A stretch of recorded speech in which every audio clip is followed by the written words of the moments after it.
first tell us, is this a win for Facebook or is this a win for Australian media?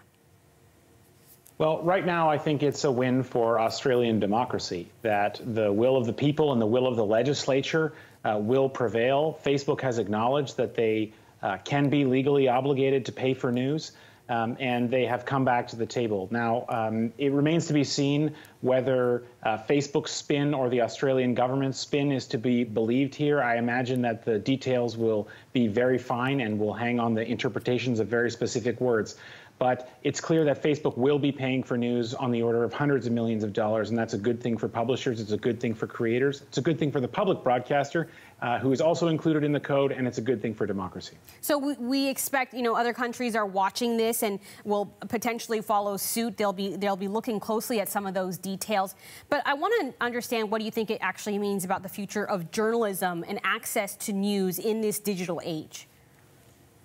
Well, journalism for a long time has been largely ad-supported, and what's happened now is that two companies called Google and Facebook take between them over 80% of the advertising revenues from journalists, and they produce no journalism in exchange. So the #1 source of news produces no news, and the people who produce the news don't get paid. And so we've seen hundreds of layoffs, including several hundred at Bell Media in the last couple of months, that are affecting communities right across Canada who will no longer have a paper, who will no longer have a local radio station or broadcaster to speak about what's going on where they live.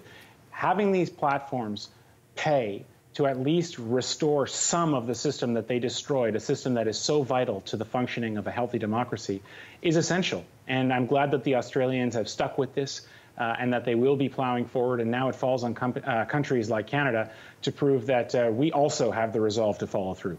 So part of this deal allows Facebook, though, to choose which publications they'll pay and whose content will be promoted. So I want to get your reaction to that. Do you have any concerns about that?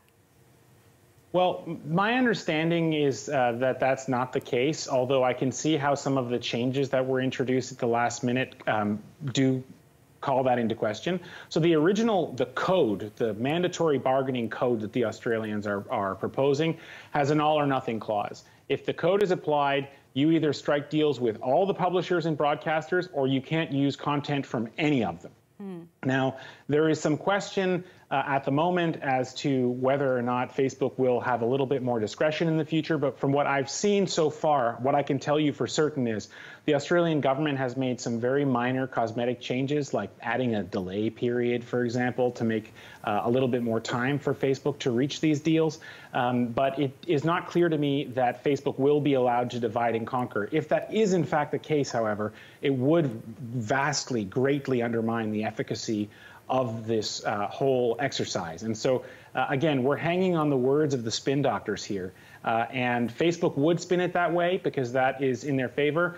Facebook has a dicey relationship with the truth. And so my first inclination would not be to give them the benefit of the doubt, but we'll have to see. If that is in fact the case, it would be a problem. Okay, we'll keep watching that one.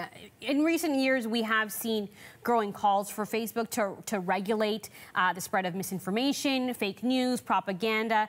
How does that kind of come into play in light of this new legislation?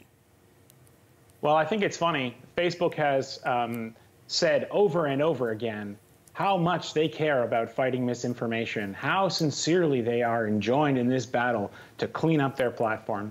And yet, given the chance to actually pay the people who produce the good content on their platform, they planted their flag squarely on the side of the anti-vaxxers and the anti-maskers. They ceded the platform to them, and they declared for a week that if your content is legitimate, verified, trustworthy journalism, it's not allowed on Facebook.